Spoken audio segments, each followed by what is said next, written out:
Hitoshi Doi is wired on information, specifically any information on Japanese animation known as anime. He's one of a growing number of data junkies called otaku. Halo semuanya, kembali lagi di TMM. Dan kali ini kita ada di segmen atau konten yang lumayan berbeda, di mana kita akan bahas kasus kejahatan yang pernah dilakukan oleh otaku. Dan hal ini juga yang akhirnya membuat otaku ini dicap buruk di Jepang. Dan mohon maklumi jika nanti banyak kata-kata yang aku coba perhalus. Ya kalian tahu sendirilah kenapa. Jadi tidak perlu berlama-lama lagi, langsung aja kita mulai kasus ini.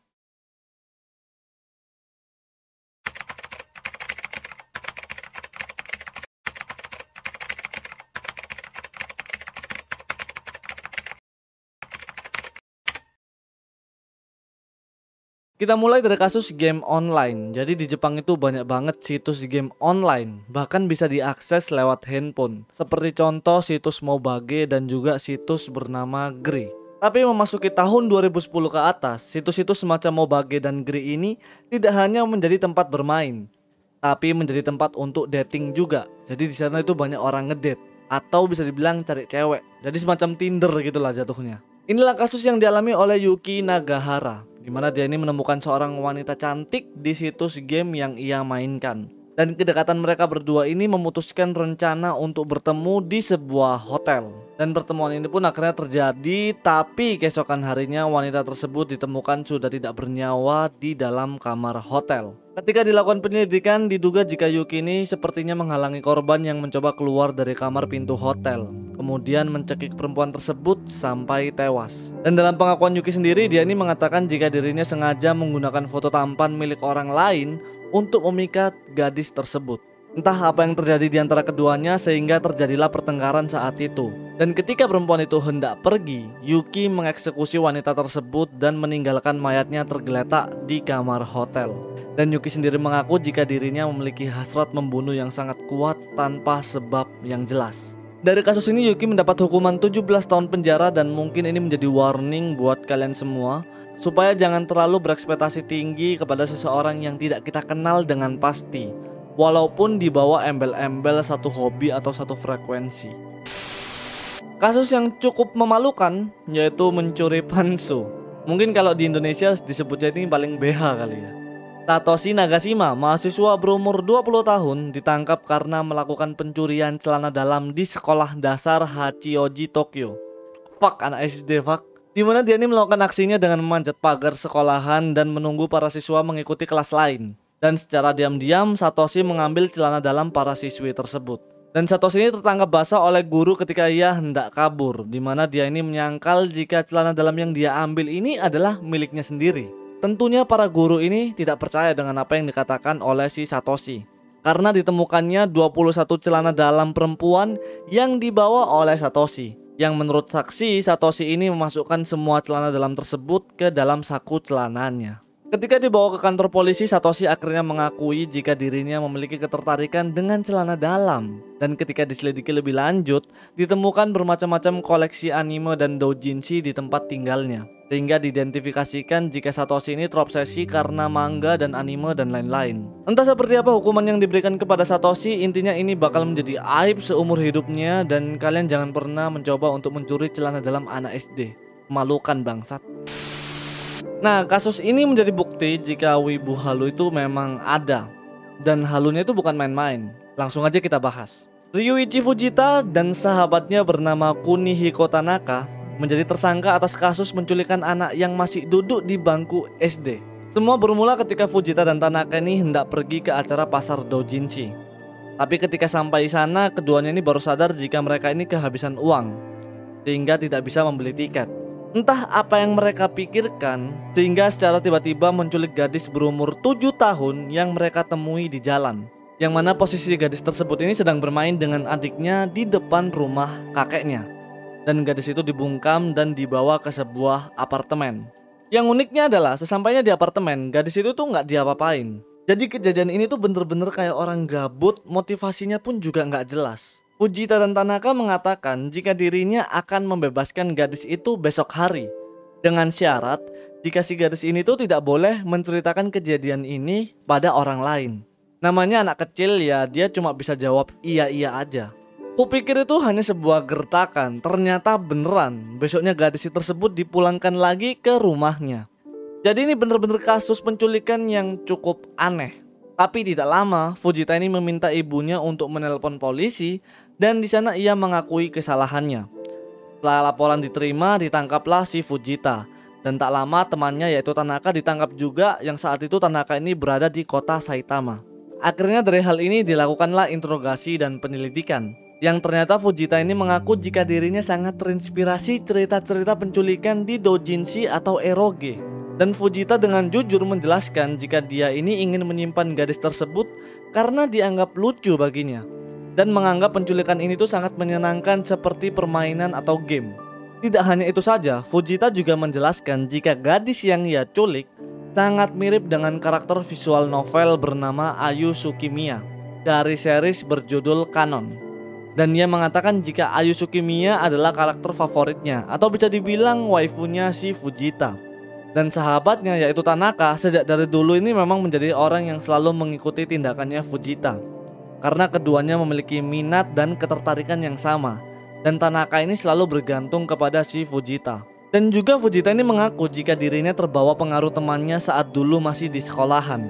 Dimana temannya dulu ini pernah berkata jika dirinya sudah terlalu terjerat dalam dunia maya, sehingga tidak bisa membedakan hal nyata dan fantasi.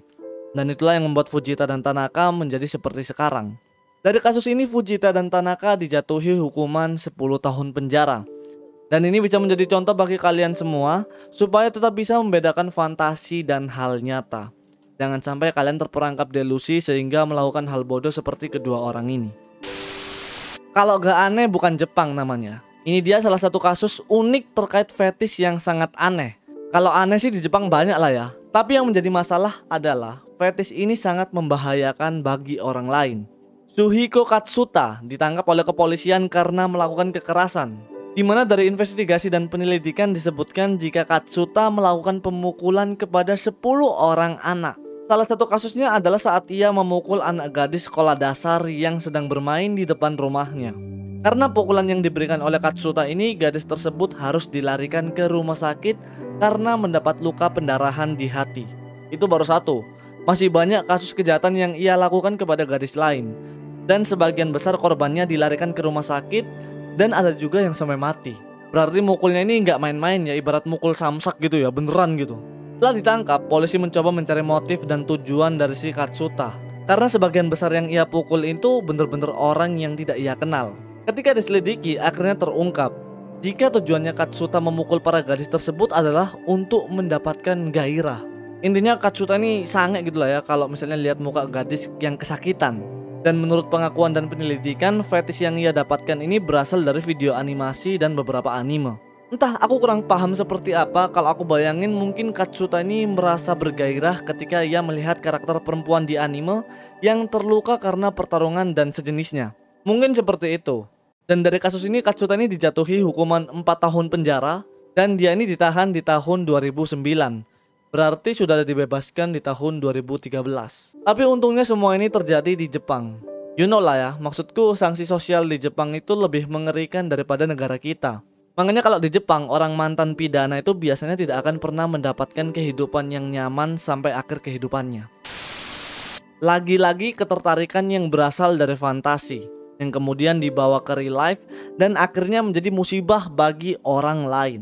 Itulah kasus yang dialami oleh Hiroyuki Nogi, di mana dia mengakhiri nyawa dari seorang gadis cilik bernama Ai-chan. Yang ternyata setelah diselidiki, Hiroyuki Nogi ini memang memiliki kelainan jiwa. Dimana saat dia ditangkap oleh polisi ini, dia ini merasa biasa-biasa saja.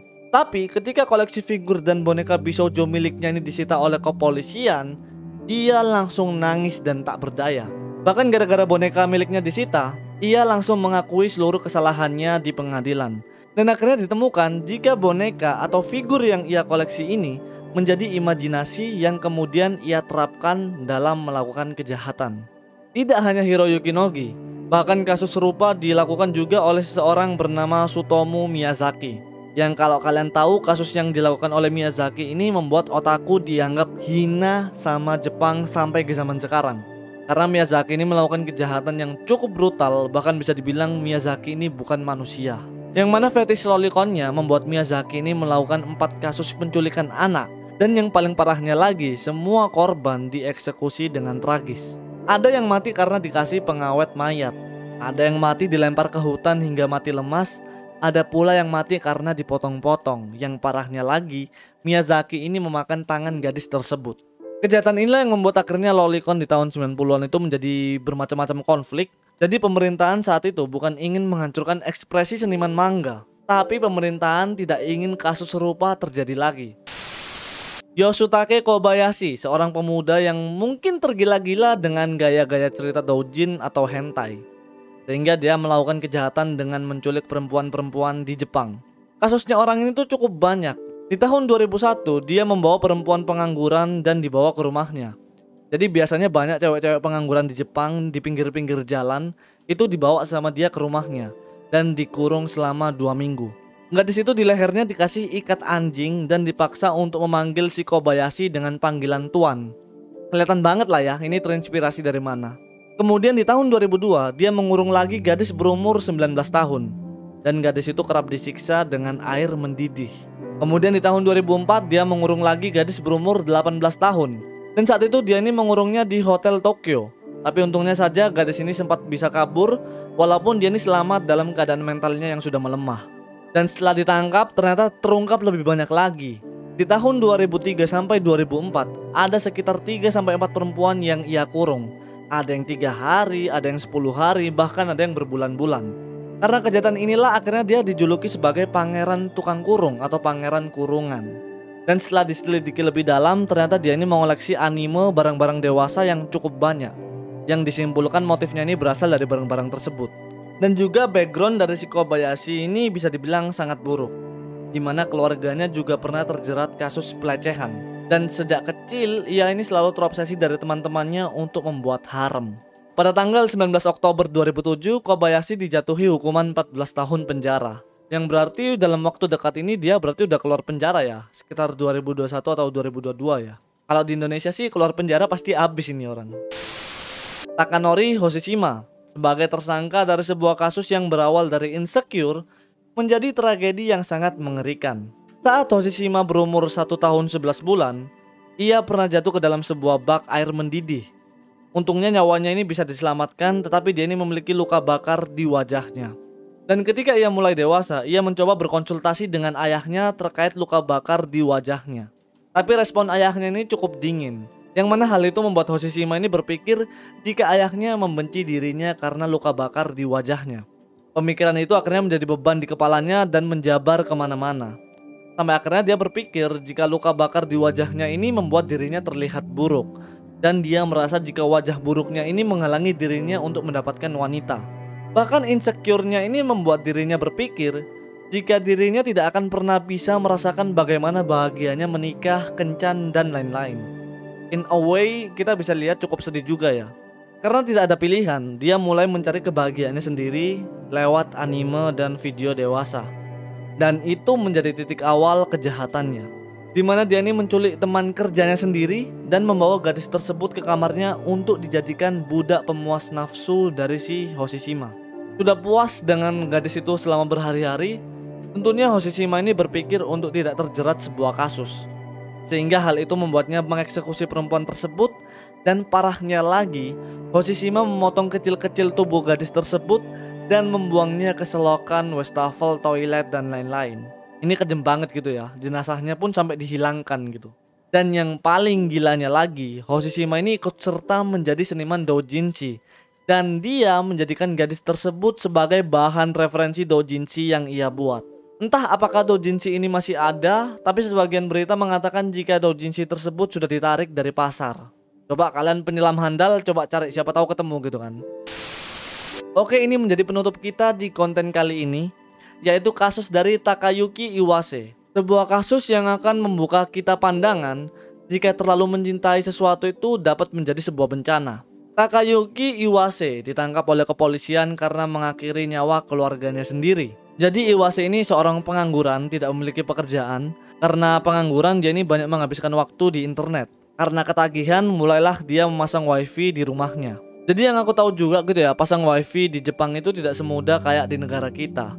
Jadi ada kayak kontrak dan segala macamnya gitulah. Intinya ribet lah pasang wifi di sana. Intinya mungkin ada prosedur atau kriteria ketika memasang wifi di Jepang. Tapi Iwase ini kurang ajar. Dia ini memasang wifi menggunakan uang dari kartu kredit orang tuanya. Dan orang tuanya ini mengeluh juga, kok tiap hari ini kartu kreditnya selalu habis gitu. Karena orang tuanya cukup lelah, akhirnya dicabutlah kontrak koneksi wifi ini. Karena si Iwase ini juga makin menjadi-jadi semenjak adanya wifi ini. Tapi itulah dia, kita nggak pernah tahu manusia stres atau tidak. Mendengar jika kontrak koneksinya wifi-nya diputus, Iwase langsung emosi dan ditikamlah semua keluarganya. Semua keluarganya mati, bahkan bayi ponakannya pun ikut kena. Asli ini orang bener-bener gila banget. Tidak berhenti di sana, dia membakar foton keluarganya sehingga terjadilah kebakaran di rumahnya yang otomatis membuat seluruh nyawa keluarganya tidak bisa diselamatkan.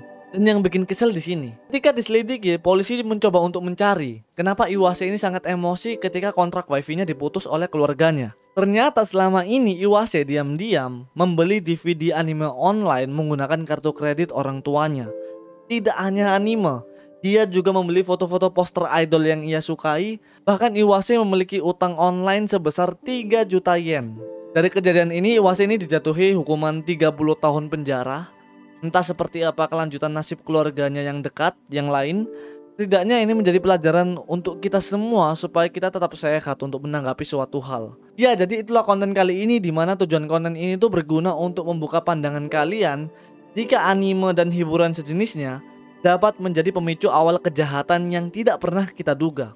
Tentunya konten ini menjadi warning dan juga refleksi buat kalian semua supaya bisa tetap bijak menanggapi anime, manga, dan lain-lain. Bahkan kalau bisa seluruh hiburan kalian tetap bisa bijak dalam menanggapinya. Oke, kayaknya gitu aja. Semoga ini menjadi referensi dan informasi baru buat kalian semua. Makasih yang sudah menonton sampai habis. IMM, see you next video.